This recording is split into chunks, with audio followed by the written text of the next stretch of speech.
შალმებით განვაგრძობ ბორელის წიგნის მიწერი ჰუმანოიდური ცივილიზაციების ისტორიას და თემა ეხება ის რამას წინა რამაც ბრძოლებზე იყო მგონი ხო თავი ახლა კი რამას სიყმაწვილეზე იქნება შემდეგი თავი და თავის დასახელებაა გენიოსის სიყმაწვილე მე ლექსი გამოვტოვე ბავშვობაში და სიყმაწვილეში რამა მის სწრაფო და სულიერ ცოდნებისკენ ამიტომ მოგზაურობისას მთელ სკიფიაში ის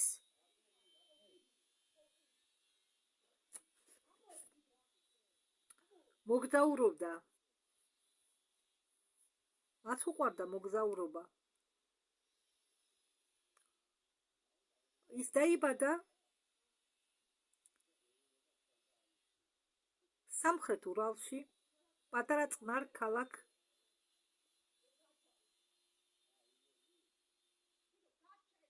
სახელა ზედა ზოლდა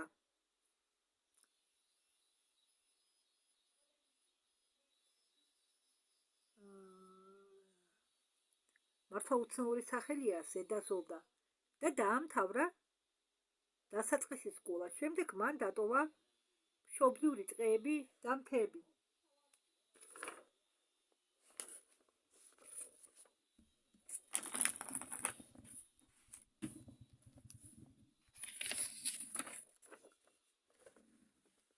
ის გაემგზავრა აღმოსავლეთისკენ, რომ მიიღო უმაღლესი განათლება. ქალაქ არდაამში დაამთავრა ბიოფაგი. ვეტერინარული დიპლომით გაემგზავრა ცოდნის შესავსებად ცხელ ქვეყნებში. როგორც ღრმა მდინარის თევზი, როდესაც დიდი ხდება, მიდის წვრილ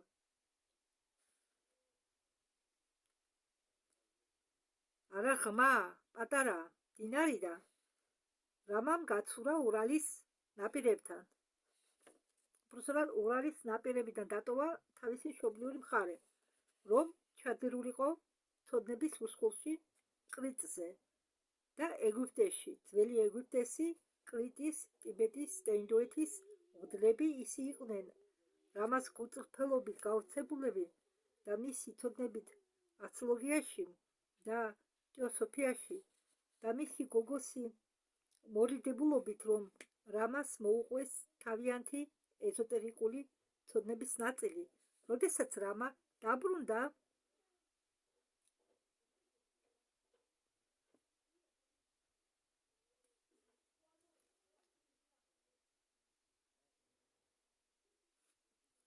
თოვლით მოფენილ სკიფიაში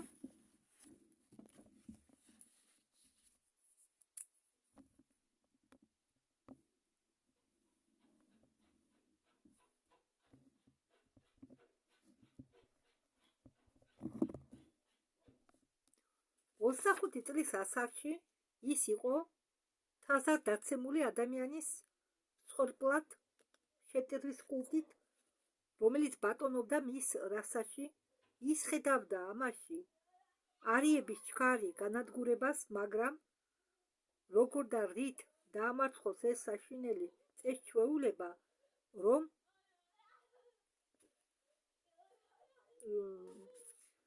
რომელიც გავრცელებულია ხელისუფლება მოყვარული დრუიდესების ქალების მიერ, რომლებიც იჯდა პარლამენტში სკიფური ქვეყნისა.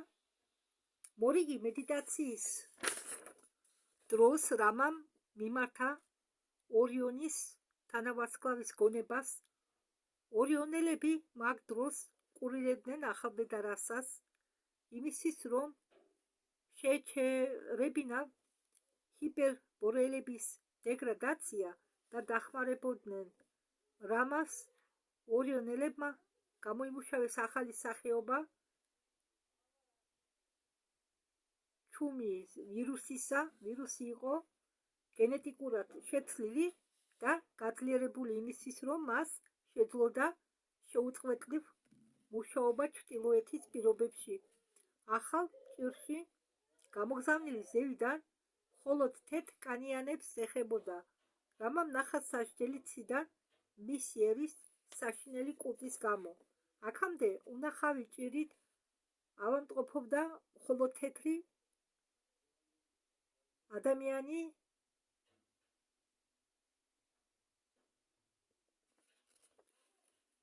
სისხლით და სასიცოცხლო წყაროებიდანაც.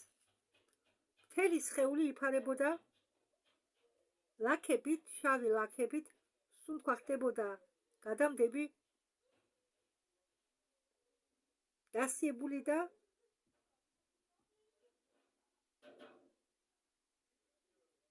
დაიაზრებული კიდურები იმრუდებოდა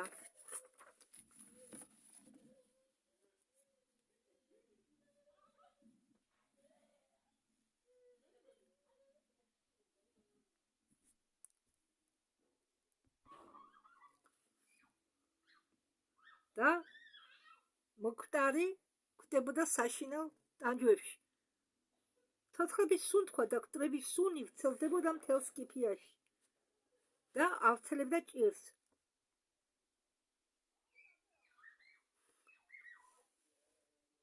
გაგიჩებული თეთრი ადამიანები ათასობით კვდებოდნენ.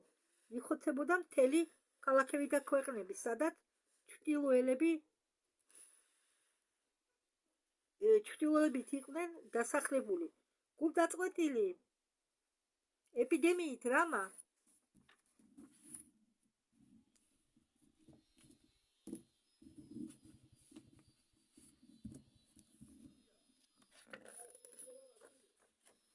ცდილობდა გამოსავალი ეპოვა.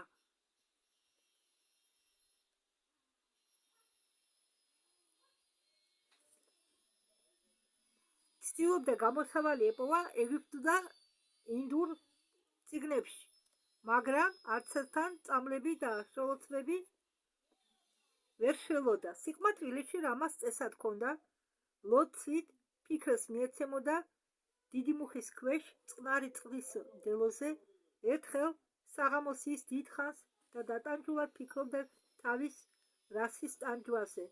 შემდეგ რამას ჩაედინა დიდი ხის ქვეშ, ძილში მან გაიგო როგორ უძახდა ძლიერი და წყრიალა ხმა თითქოს შორეული და სახელით რამას გაეღვიძა და ნახა, რომ ის წინაშე დგას ადამიანი ჩაცმული დროიდის ტანსაცმლის მაგვარ თეთრ ტანსაცმელში. მოსულს ჰქონდა თეთრი კანი, სიმაღლით იყო 7 მეტრი, მას ეკავა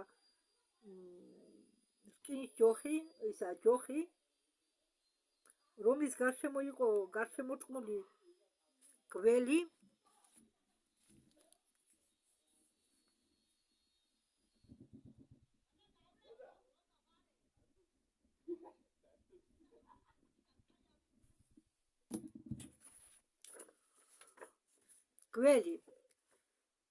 გაკვირვებული რამა შეეცადა ეკითხა გოლიათზე, ეს ყველაფერი რას ნიშნავს, მაგრამ გოლიათმა მოკიდა რამას ხელზე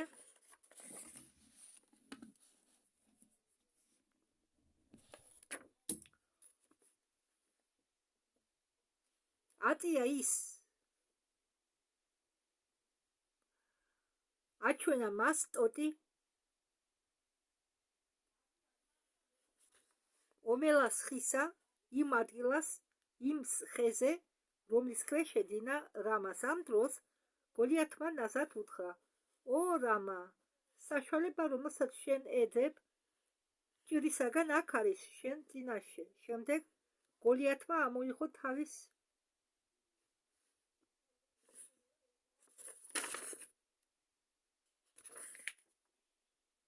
ტანსაცმელი და პატარა ოქროს ნამგალი მოჭრა ტოტი და მისცა რამას.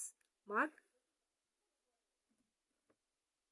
წარმოთქვა კიდევ რამდენიმე სიტყვა იმაზე, როგორ უნდა დაემზადებინა ომელა და გაქრა.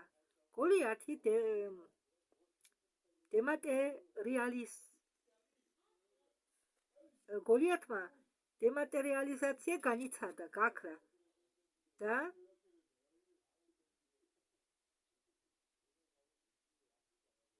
დადგა როგორც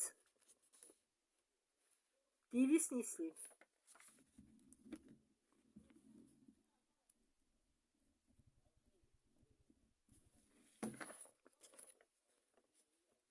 მაშინ რამამ გაიგო, რომ მას არ ეძინა.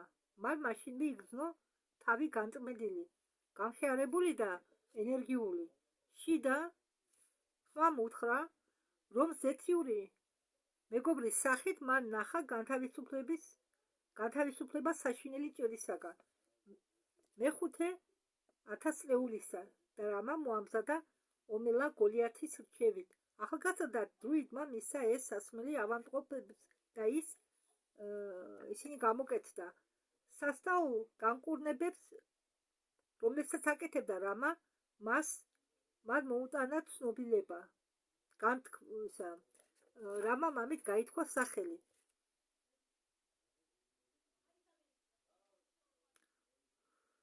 მთელ ქალაქში და ქვეყანაში, მთელ სკიფიაში.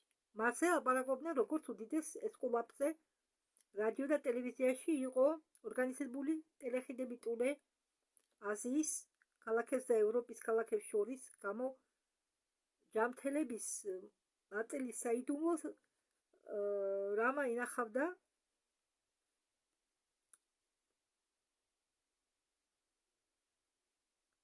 რამამ მიანდო ეს საიდუმლო მხოლოდ თავისი ქალაქის დრუიდებს და გააფრთხილა ისინი. ეს საიდუმლო შეინახათ, რომ ეს საიდუმლო დარჩეს ზედა ზოლდას მახლდლური კასის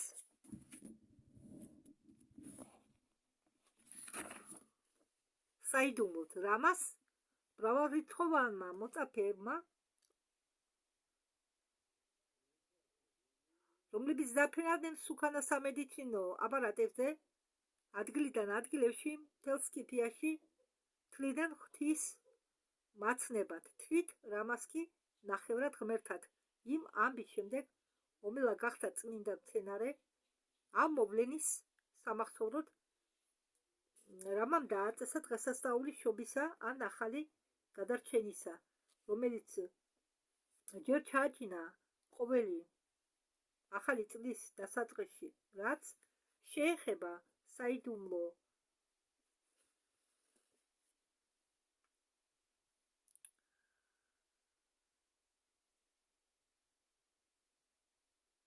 არსებას, რომელიც წარსდგა რამას წინაშე დაუჩვენა ომელა, მას უძახდნენ ეზოტერიკულ ევროპეიდულ თქმულებაში ესხეილ ხოპა. ესე იგი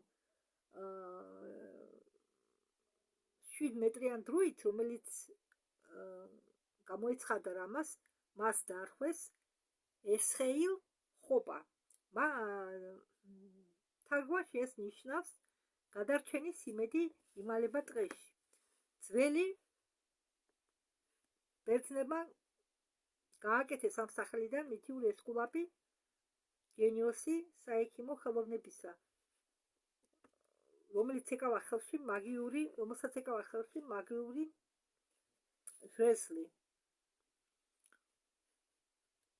კადუცეია.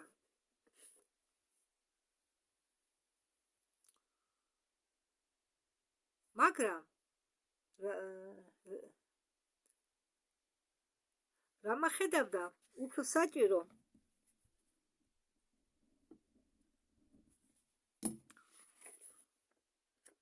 მისნებს. მან გადაწყვიტა თეთრი ხალხი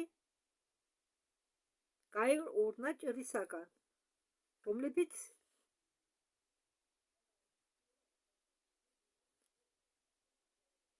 ფიზიკურზე უფრო საშინელია. როდესაც ის აირჩიეს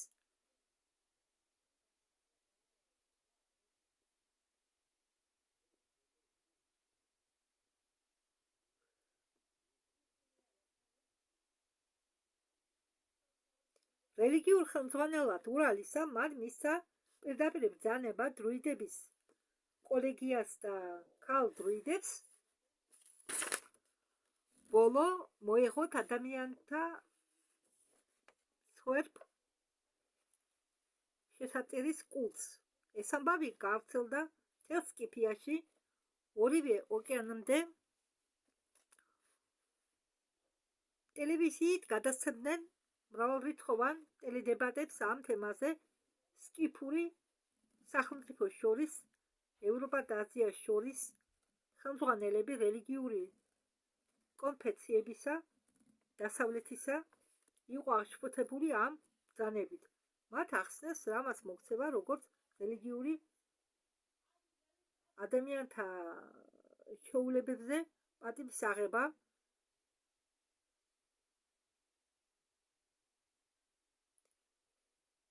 პიტერსების ადათ ჩვეულებების აგდება ქალ დრუიდებმა, რომლებიც ემუქრებოდნენ ძალის დაკარგვით, უпростоრად ქალ დრუიდებს, რომლებსაც ემუქრებოდა ძალის დაკარგვა, ჩუმად ჩუჩულობდნენ და ლანძღვავდნენ თავხედი ურალის მმართველსა. ქალ ხელმძღვანელები უგზავნიდნენ რამას წყევლებს, დაქირავებულ მკვლელებს აგზავნიდნენ მათ ფიზიკური სამყაროს მიღმა. ესე იგი, ასტრალურ სამყაროში კიდე იბრძოდნენ რამას წინააღმდეგ სრულ დონეზე. მათ რამა გამოაცხადეს სიკვდილ მისჯილად, დაუსწრებლად, განსაკუთრებით ბობოქრობდნენ ამაზონკების სახელმწიფოს მოსახლეობა, რომლებიც განლაგებული იყვნენ შავი ზღვის და კასპიის ზღვის აუზის მიწებზე. ბევრმა დრუიდებმა, რომლებიც ხედავდნენ ადამიანური შეწირვაში ბატონობის საშუალებას, გამდიდრების საშუალებას, გაძლიერების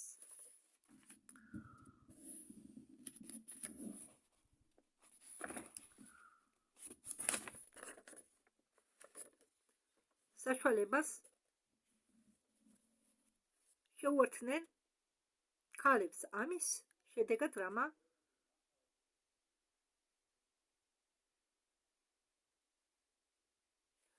რომელსაც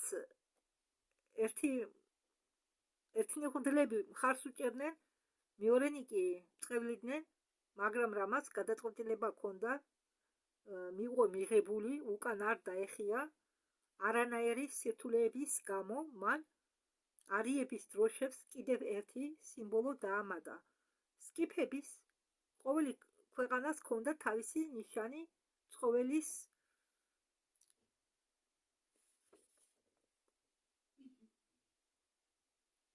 ხატად.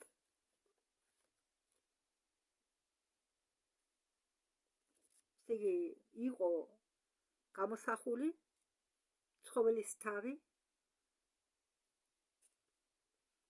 რომელიც ირეკლავდა ხარისხს, რომელსაც აფასებდა ერი. ერთნი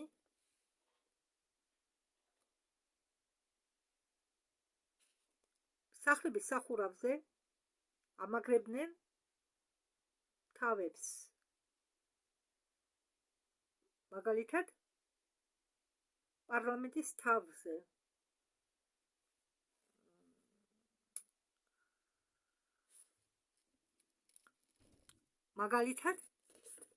პარლამენტის სახურავზე ამაგრებდნენ წეროს თავს. არწივების თავს, არწივის თავს უფრო სწორად.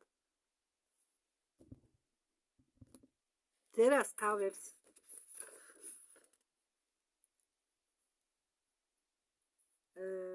ზოგი ველური ტახის თავებს ან ხარების თავებს. აქედან შემოვიდა გერალდიკა.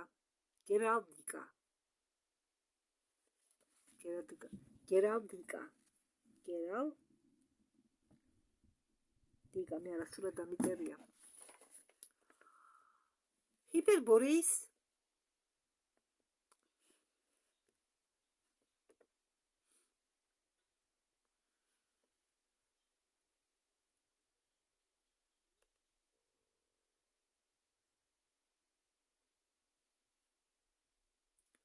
საყვარელი ნიშანი იყო ხარი,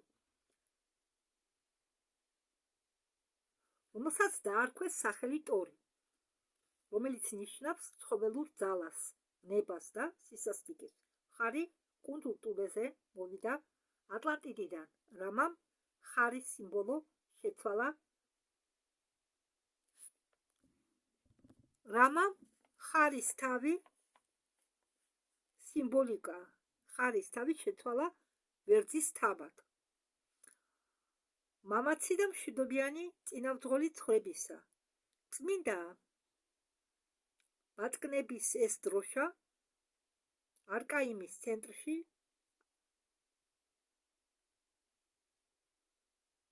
აღმართული გახდა დუღილის მიზეზი და მოახდინა ქარიშხალი თეთრკანიან ატლანტებს და ჰიპერბორეელებს შორის. სკიფური ქვეყნები გაიყო ორ ბანაკად. თეთრი რასის ხელში მოხდა, თეთრი რასის სულში მოხდა გახლეჩვა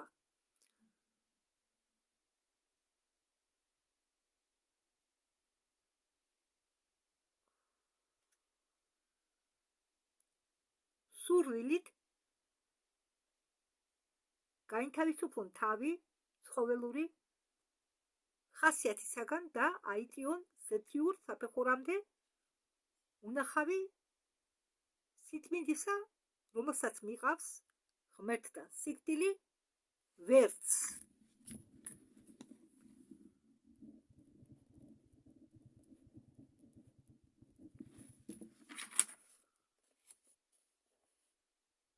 ყვიროდნენ ტორის მომხრეები, თან აქნევდნენ სხიურ იარაღით ომი ტორთან. ამბობდა რამას მომხრეები და აქნევდნენ იარაღს. რამას მეგობრები სამოქალაქო ომი იყო გარდაუვალი სამყარო, მიწნარდა როგორც ბუნება ჭექა-ქუხილის წინ. შემდეგი თემა სახელწოდებით დევა ნახუშა. ეს თავი ეძღვნება იმ გიგანტურ არსებას, რომელიც გამოეცხადა რამას. ლექსი გამოვტოვე. რამა ყოყმანობდა, თუ დაუშვებდა მასეთ ატომურ ომს სკიფურ ერის შორის, არ გაძლიერდებოდა ის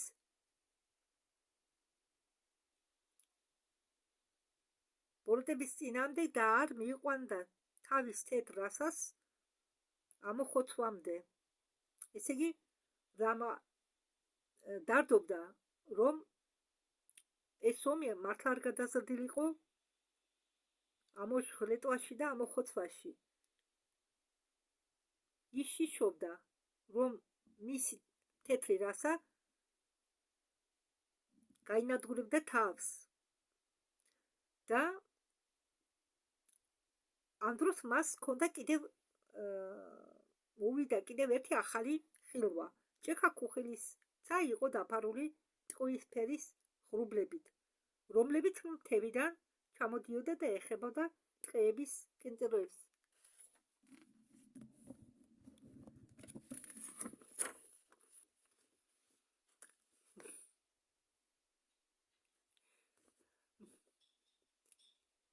მახალ კედელზე იდგა ქალი გაშლილი თმებით და ის იყო მზად მიეყენებინა სასიკვდილო დარტყმა მეომარზე, რომელიც იყო გაფუთნული წლებში, დაიწვა შებოჭილი მის ფეხებთან.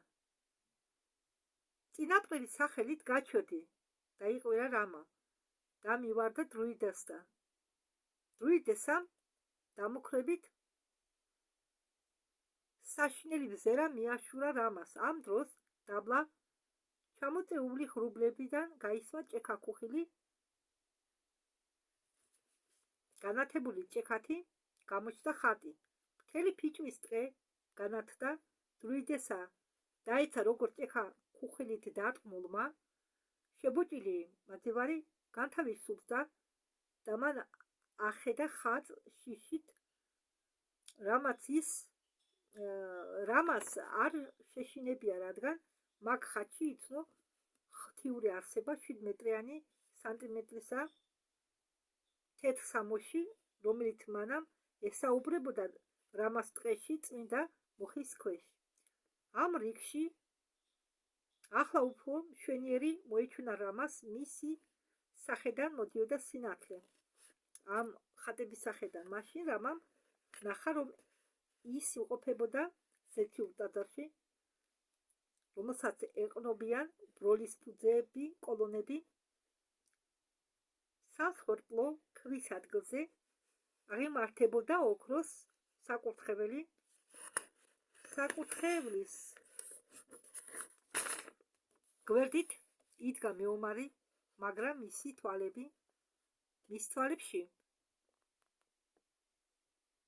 თვალები გამოხატავდნენ სასიკვდილო შიშს. ქალი წერს ალმასის ფილებზე თითქოს მკვდარი, გოლიათს კი უჭირავს მარჯვენა ხელში ჩირაღდანი.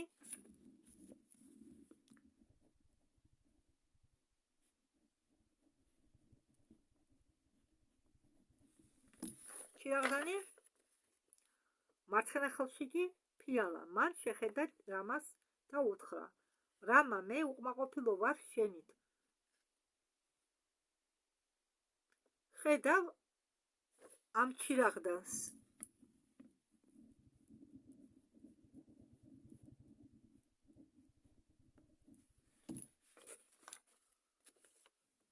ეს წმინდა ცეცხლია ღვთაებრივი სულისა. ხედავ ამ ფიალას, ეს სიცოცხლის და სიყვარულის ფიალა.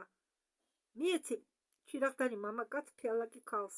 რამამ შეასრულა ბრძანება ორიონელისა, როგორც კი ჩირაღდანი შეეხო მეომრის ხელს, ფიალა კი ქალის ხელებს. ცეცხლი თვითონ აინთო ჩირაღდანზე, უпроსტად ცეცხლი თვითონ აინთო საკურთხეველზე და ორივე იდგა შეცვლილი მისი ასტრალური სინათლით. ესე იგი, გოლიათმა მისცა, როგორც კი რამამ შეასრულა გოლიათის ბრძანება და ჩირაღდანი მისცა ახალგაზრდას და ფიალა ქალს,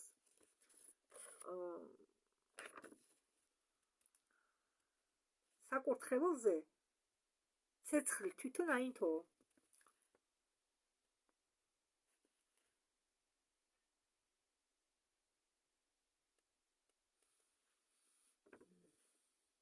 ტაძარი გაინძრა, კოლონები გადაიქცა კვამში.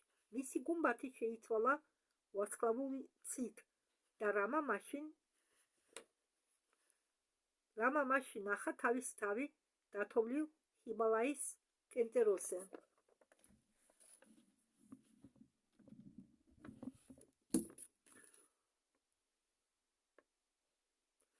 მის გვერდით იდგა მაცნე მაუხსნა ვარსკვლავების და თანავარსკვლავედების აზრი და წვრილი ფენების სულისა ნიშნულობა კარმისა, რეინკარნაციისა და კაცებისა. როგორც მე თქვენ სულ გეუბნებით, სულ გახსენებთ, რომ ახლა დღევანდელ დღეს არც კარმა არსებობს, არც რეინკარნაცია არსებობს. კი, დარჩა ბუმერანგი, რომელიც არ ელოდება რაღაც დროის გასვლას. თუ ადამიანმა სულმა რაღაც დააშავა, თუნდაც მცირედი, ის იმ წუთასვე უბრუნდება მას და არტყამს მთელი ძალით. ბუმერანგი ხომ იცით რა? ცხოვრების აზრი და სიკვდილის აზრიც აგრეთვე აუხსნეს რამას.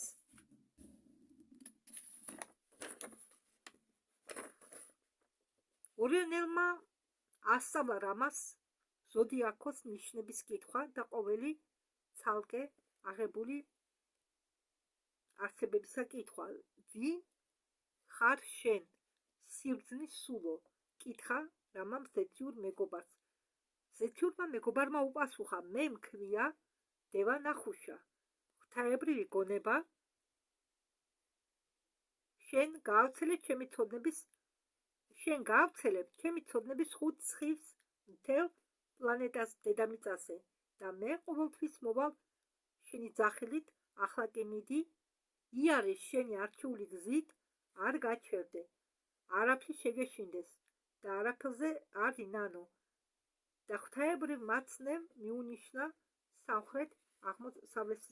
აღმოსავლეთისკენ, ესე იგი, რამას უნდა დაიპყრო სამხრეთ, უნდა ელოს სამხრეთ აღმოსავლეთის და როგორ მერევა აპარატი აღმოსავლეთისკენ და უნდა დაიპყრო მთელი დედამიწა. შემდეგი თავი არიების გამოსვლა.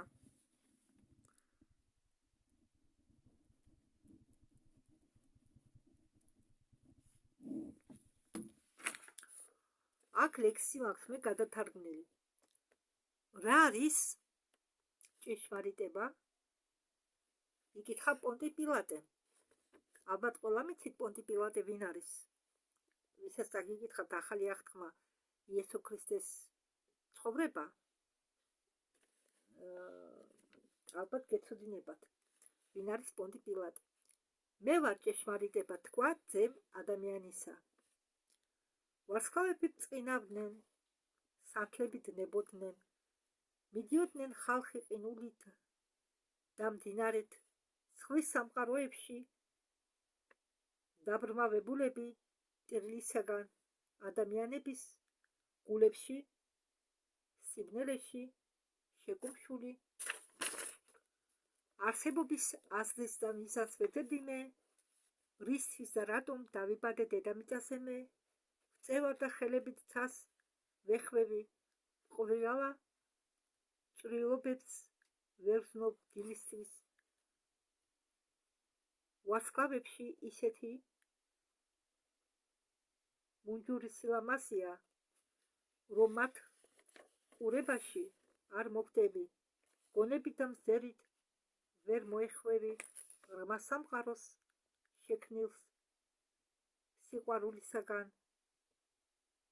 კანკალებენ არყები ჩემ თავებზე სანთლებად, თენდება როგორც სისხლიანი ეკლესია. ახლა გადავალ ტექსტზე. ამ ხილვაში რამამ ნახა განათებული ელვით თავისი მისია და დიდებული ბედი თავისი რასისა. ამის შემდეგ ის არ ყოფმანობდა იმის მაგივრად, რომ დაიწყო სამოქალაქო ომი ევროპის ქალაქ შორის. რამამ გადაწყვეტა თავისი მომხრეები წაიყვანა აზიის გულში და რამამ უთხრა თავის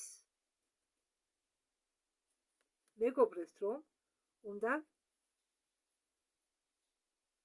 შეექმნა კულტი წმინდა ცეცხლისა, რომელიც წაიყვანს ხალხს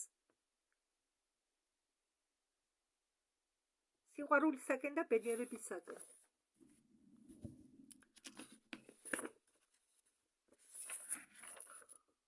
რომ დღეიდან უხეში ძალა კი არა, არამედ ცოდნა უხელმძღვანელებს ახალ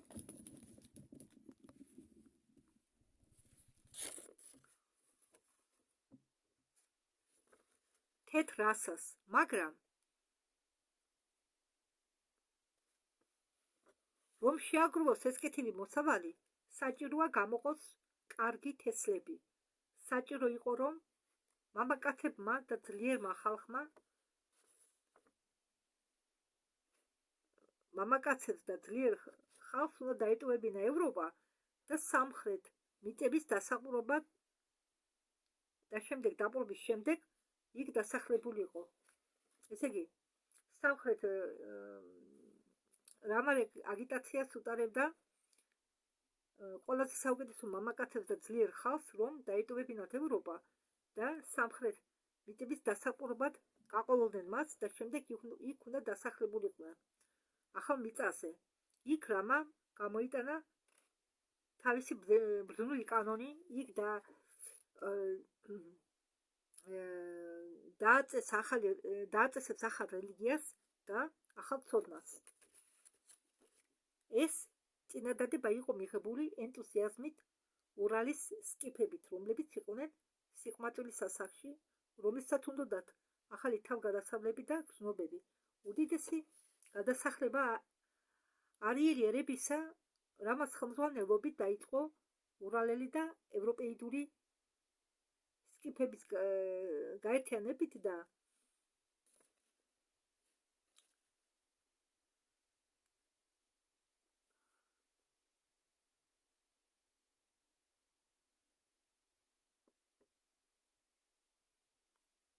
გაემგზავრნენ აზიის ცენტრში, კავკასიონზე, რამაც მოუწია ყოველი ქალაქის, ყოველი ციკლოპური ციხესიმაგრის აღება ბრძოლით, რომლებიც აშენებული იყო შავი რასებით. თავის გამარჯვების დასაფიქსირებლად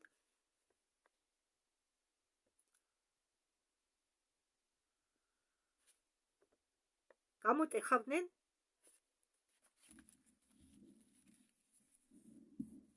ვერძის თავს.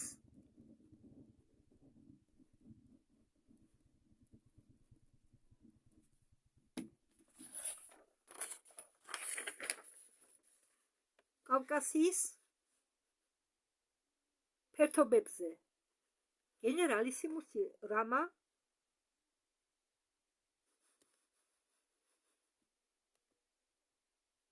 აღმოჩნდა ღირსეული თავისი მისიისა. ესე იგი, რამაც ჰქონდა წესად, კავკასია ცოტა რთული ასაღები გახდა მისთვის და როდესაც ის იღებდა ყოველ სიმაღლეს, თურმე ამოაჭრვინებდა ღვთისგან ვერძის თავს. ნეტავ ამ ადგილებში არის შენარჩუნებული დღესაც ეს ვერძის თავები? და კიდევ აქ ბორევმა თქვა, მე ცოტა ახლა გადავუხვევ თემას, აქ ბორევმა თქვა, რომ ციხესიმაგრეები, ციკლოპური ციხესიმაგრეები კავკასიონზე, მთელ კავკასიონზე იყო აშენებული შავი რასებით. ესე იგი, გამოდის, რომ კავკასიონი იყო შავი რასების სამშობლო. და რატომ შევიხე ახლა ამ თემას მე? ინტერნეტში შემთხვევით წავაწყდი ვიდეოს, სადაც საუბარი იყო აფხაზურ ზანგებზე. თითქოს თავადი აბაშიძე ჩამოიყვანა ზანგები, ეს მონები ეთიოპიიდან. ახლა მე დამაიჭვდა ამის შემდეგ, კი, მონობა იყო გავრცელებული, თავადებს ყავდათ ყმები, მაგრამ აკაკი წერეთლის და სხვა ჩვენი ქართული მწერლების ნაწარმოებში მე არ შეხვედრივარ მოთხრობებს ან თუნდაც მოკლე ნაამბობებს თუ ოდესმე საქართველოში უცხოვრია ზანგებს. კი, იყო ვაჭრები, რომლებიც დადიოდნენ სხვადასხვა ქვეყნებში და ჩამოჰქონდათ გასაყიდი საქონელი, მაგრამ ერთხელაც კი არც ერთ ქართულ ნაწარმოებში მე არ შემხვედრია. კი, მე რუსული სკოლა მაქვს დამთავრებული, მაგრამ ჩვენ ვსწავლობთ ქართული მწერლების ნაწარმოებს. მე ცალკე კითხულობდი ქართული მწერლების ნაწარმოებს, შეიძლება უფრო რუსულად, მაგრამ ქართულადაც კითხულობდი, არ მახსოვს რაღაც. და აი ამ შემთხვევით წავაწყდი ამ ვიდეოს, სადაც ლაპარაკია აფხაზ ზანგებზე. მაგათმა უკვე განიცადეს ასიმილაცია და თითქმის მათგან იქ არავინ არ დარჩა. ეს იყო ადგილი მაღალმთიანეთში და მათ თითქოს აბაშიძემ მისცა გვარი აბაში დიახ და ისინი არ თვლიდნენ თავის საკუთარ თავს ზანგებად ისინი თავის საკუთარ თავს თვლიდნენ აფხაზებად შემდეგ მოხდა რევოლუცია რასაკვირველია იგინის გახდნენ ამ ახალი მთავრობის თანაშემდგომი როგორ ვთქვათ მოსახლეობა წითლებს რასაც გინდა არ გინდა მაინც უნდა გავხდარიყავი წითელი ხო ბოლშევიკი და მე მგონია ახლა იცით მე სულ მიკვირდა რატომ ჰქონდათ ქართველებს აფრო-ამერიკული ნაკვეთები ზოგს მაგალითად გაბუშტული ცხვირი გაბუშტული ტუჩები ახლა კი მოდიდან გამოვიდა გაბერილი ტუჩები მაგრამ მოდაში დიდი ხანი იყო ეს გაბერილი ტუჩები ეს იყო ბუნებრივად დაბერილი ტუჩები რაც იმას მეტყოლებდა რომ ალბათ ვიღაცა მათ შთამომავლობაში წინაპრებში ყავდათ ვინმე ზანგი აფრო-ამერიკელი აი ახლა როდესაც მე ბორევის წიგნი წავიკითხე და თარგმნილი ბორევის წიგნს რასაკვირველია მე არ დამეთანხმებიან მეცნიერები რადგან ბევრი რამე ჩვენგან არის დაფარული ჯერ კიდევ და მე ფიქრობ რომ ეს ხოლო ჩემი აზრია ეს ანიშნავს იმას რომ თქვენც ეს უნდა დაიჯეროთ არა მე უბრალოდ ჩემ აზრს გამოვხატავ და რადგან გახსოვთ მე თქვენ გიყვებოდით კითხულობდით ტექსტ და გითხარით რომ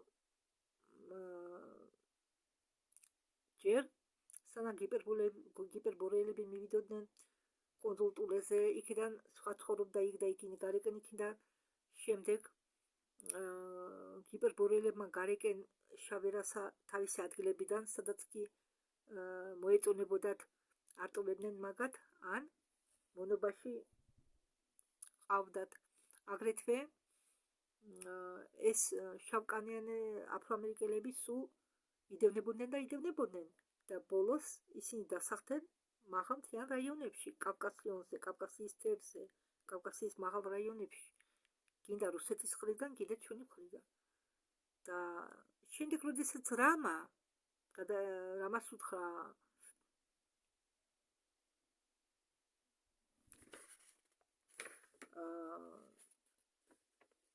ორიონის თანავარსკვლავედის სულმა რომ შენ უნდა დაიყურო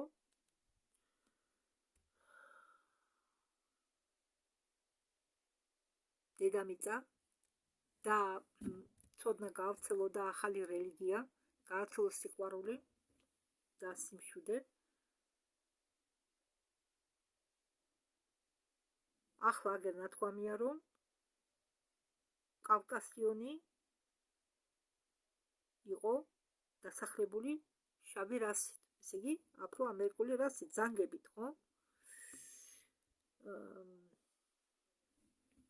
და მოდით ახლა გავაგრძელებ ტექსტის წაკითხვას. თავის გამარჯვების დასაფიქსირებლად გამოხატავდნენ ვერძების თავს კავკასიის ფერდობებზე. გენერალისიმურმა აღმოჩნდა ხელსეული თავი მისისა, ის იძლეოდა ყველა დაფრთხოლებას ტელეპათიურად შედიოდა მტრების თავში და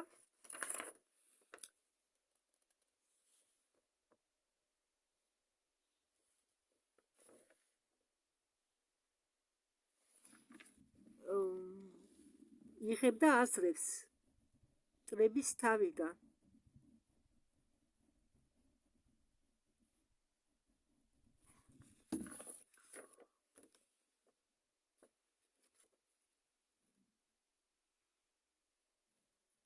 ხედავდა მომავალს, კურნავდა ავადმყოფებს, ანჯაყებულებს ამშვიდებდა, სუსტ ადამიანებს მატებდა სიმამაცეს, მასე მებაღეს მიყავდათ ჩრდილო რასა ცენტრალურ და სამხრეთ აზიაზე საბატონებლად, რომლის გზას ანათებდა რამას სხივებით. რომლის გზა იყო განათებული რამას სხივებით. არიებს ყავდათ წინასწარ მეტყველი, რომელიც ცდილობდა თეთრი რასა ამოიქაჩა ველურობისაგან. თეთრი ხალხი ხომ ძალიან გაველურდნენ პოლუსების შეცვლის შემდეგ და ეკვატორის შეცვლის შემდეგ. უпростоრად ეკვატორი და პოლუსების ადგილების გადანაცვლის შემდეგ. მსოფლიო წარღვნის შემდეგ, მაგრამ რამის სახით, რომელმაც პირველმა გაიგო კარმის და რეინკარნაციის კანონი,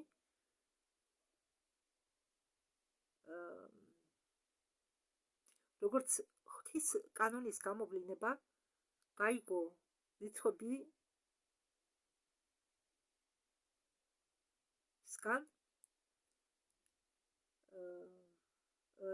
რიცხვების კანონი და ნუმეროლოგია, როგორც მიწიერი ცხოვრების კანონი, ადამიანებს ყავდათ პირველი ხარისხის მასწავლებელი, რამამ დაიპყრო ველური სახელმწიფო ტურანელებისა,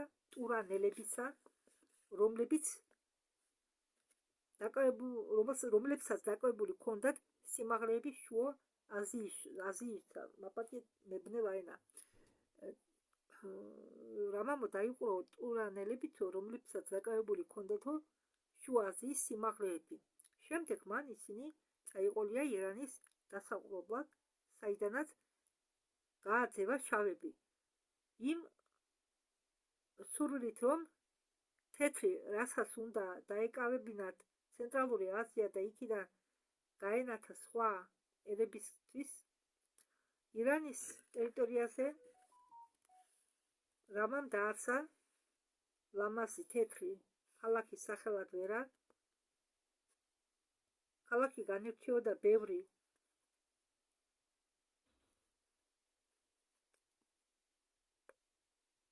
უმაღლესებით და გამოსაკვლევი სამეცნიერო დაწესებულებებით, განთქმული იყო სასახლეებით, ბიბლიოთეკებით. დაპყრობილი ერებს რამამ ასწავლა დამუშავება მეტალებისა, გენეტიკის შეცვლა ხორბლის, თესლებისა და ყურძნისა. მან შექმნა 4 კასტა, რომლებიც ექვემდებარებოდნენ მათ საქმიანობას, რამამ გაყო ყველა არიელი ღდელ ბრაჰმანებზე, მეომარ შატრიებზე, ვაჭრებზე და მეწარმეებზე, ვაშებზე და მუშებზე და სახურებზე. მაგ დროს კასტებს შორის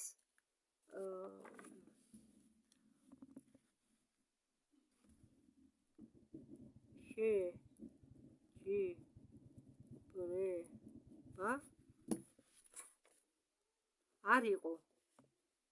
მაგ დროს კასტებს შორის შეჯიბრება არ იყო. ხო, აქ რუსულად მიწერა, მე და ქართულად მივაწერე. არ იყო მემკვიდრეობასთან დაკავშირებული კამათები, შურის სიძულვილი. ეს ყველაფერი გაჩნდა მოგვიანებით. თუ ერთი კასტის ადამიანები თავის თავზე მუშაობის დახმარებით იზრდებოდა სულიერად, მაშინ ადგილობრივი ბრაჰმანი მას იმ წუცავე გადაიყვანდა უფრო მაღალ ვარნაში. ბრაჰმანი იყო ნათელმხილველი და აურის ხედვით განსაზღვრავდა ყოველი ადამიანის კასტას, რამამ აკრძალა მონობა, ისევე როგორც მკვლელობა და ადასტურებდა, რომ ადამიანის დამონება იყო წყარო ყველა სიბოროტისა, რაც კლანს შეეხება. ამ საზოგადოების პიროყოფითა ფორმას რამამ თეთრ რასაში შეინარჩუნა კანონები კლანთან დაკავშირებით ხელუხებლად. ის კი არა, მან დაუშვა არჩევა წინამძღოლისა ყუსკლანისა და მისი მოსამართლეებისა, მაგრამ რამას საქმიანობა დაგვირგვინდა იმ ახალი როლით, რომელიც მან მისცა თეთრ ქალს. რამამ ქალი ასწია ქალღმერთის დონეზე, კაცის თვალში, როგორც ქალის დედის და მეუღლის ვალდებულებებით, რამამ ქალისაგან შექმნა მღვდელი საშინაო სიმყუდროვისა.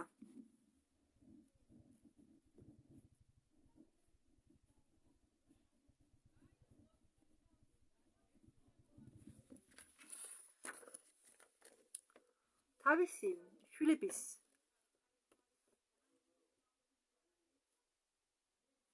მასწავლებლად, როგორც დამცველი წმინდა ცეცხლისა, რომელიც უდრის მეუღლეს ქმარს, როგორც წინამძღოლი თავისი შვილებისა. აქ მე მომიწევს მოკლედ ვახსენო ბავშვების განათლებაზე მაგ დროს, რამა იყო წინ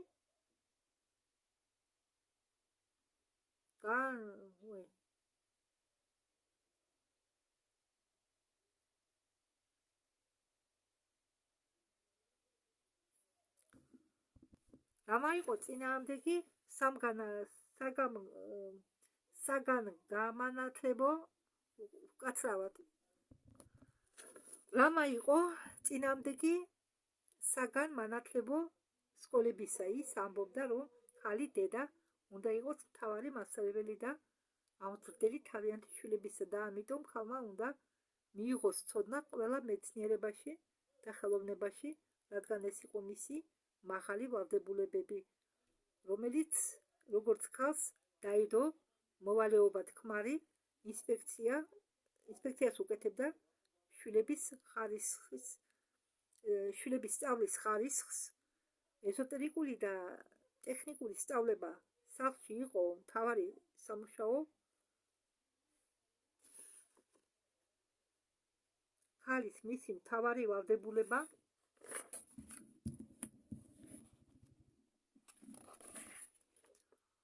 ქმრის წინაშე და ღმერთის წინაშე. ამის გარდა ყოველი ადვილი ქალი დედა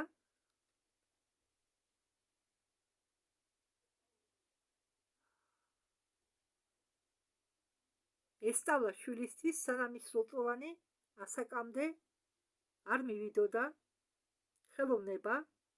ეს დედას უნდა ესწავლა, წარმოიდგინეთ, იმდენად განათლებული უნდა ყოფილიყო დედა, რომ შვილისთვის სანამ ის 8 წლოვანი არ გახდებოდა, უნდა ასწავლებინა ხელოვნება, ფერწერა, მუსიკა, ლექსების წერა, სკულპტურის ამოჭედვა, იმისთვის რომ გამხდარიყო ნამდვილი დედა. გოგონა ბავშვობიდან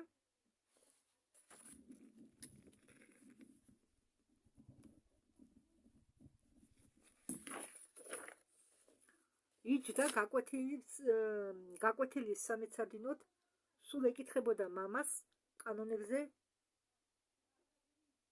სამყაროს კანონებზე, შექმნის საიდუმლოებაზე. თუ გოგონა იქნებოდა ზარმაცი, მისგან არ გამოვიდოდა პროფესიული მასწავლებელი, რომელმაც იცის გენეტიკის საიდუმლო, ტრანსმუტაციის ელემენტების საიდუმლო, კოსმოსური სულიერი კანონები. 14 წლისა ორივე სქესის ბავშვი, რომლებიც გადიოდნენ საშინაო სწავლებას, მათ შეეძლოთ გაევლოთ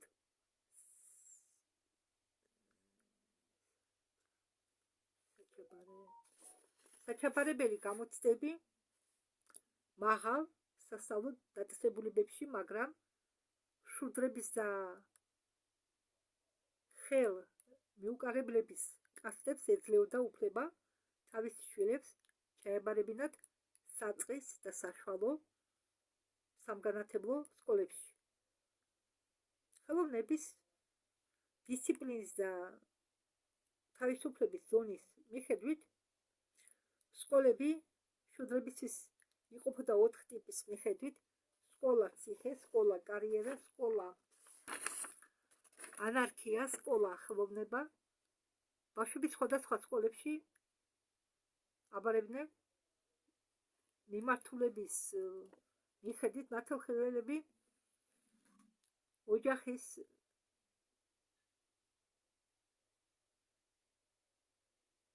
თავისი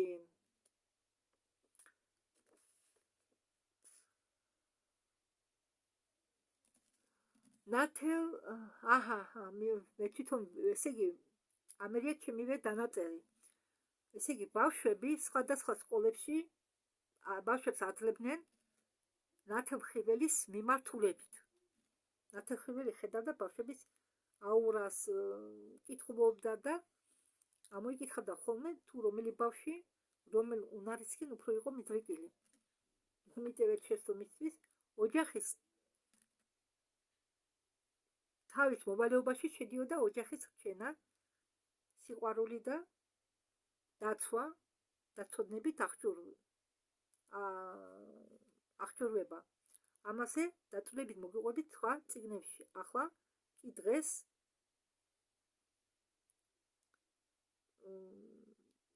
მოგიყვებით დღესასწაულებზე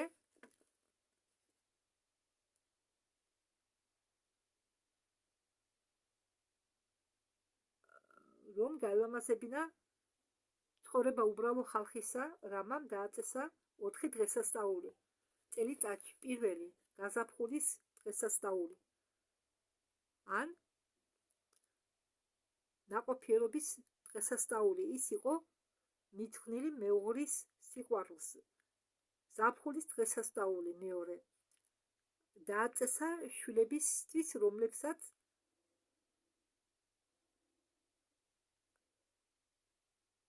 შეკრულ თივებს აწვლიდნენ მშობლებს. ესე იგი ზაფხულის დღესასწაულზე შვილებს უნდა შეეკრა თივები და ეჩუქნა თავის მშობლებზე.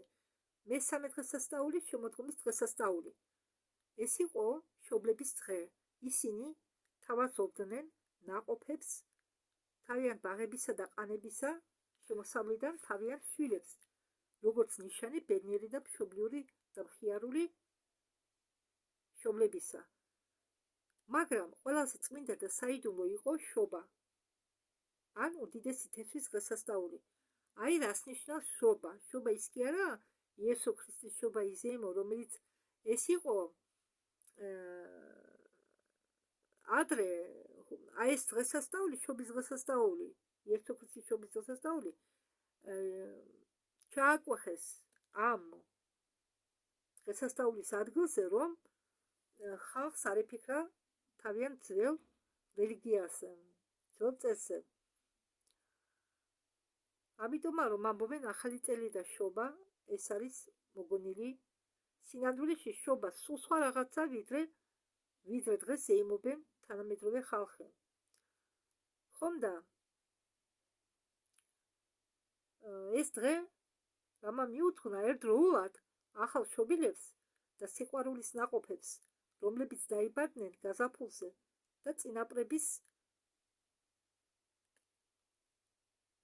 გოდარ სულებს, რამამ ამით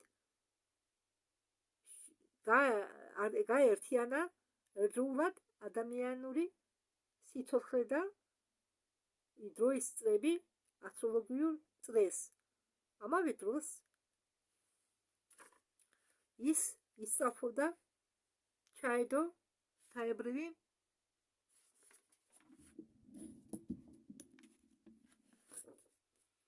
აზრი, მნიშვნელობა ადამიანურ სიცოცხლეში ან ნაყოფიერი საქმიანობის დახმარება.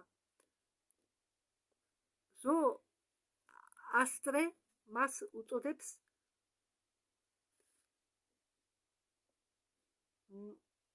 მონარქით დავოცლილი ხალხის წინამძღოლი და ამ საფუძველზე ინდუსმა პოეტმა კალმიკიმ, რომელიც თავის გმირებს გადმოყავს უფრო თანამედროვე დროში და ინარჩუნებენ ხასიათებს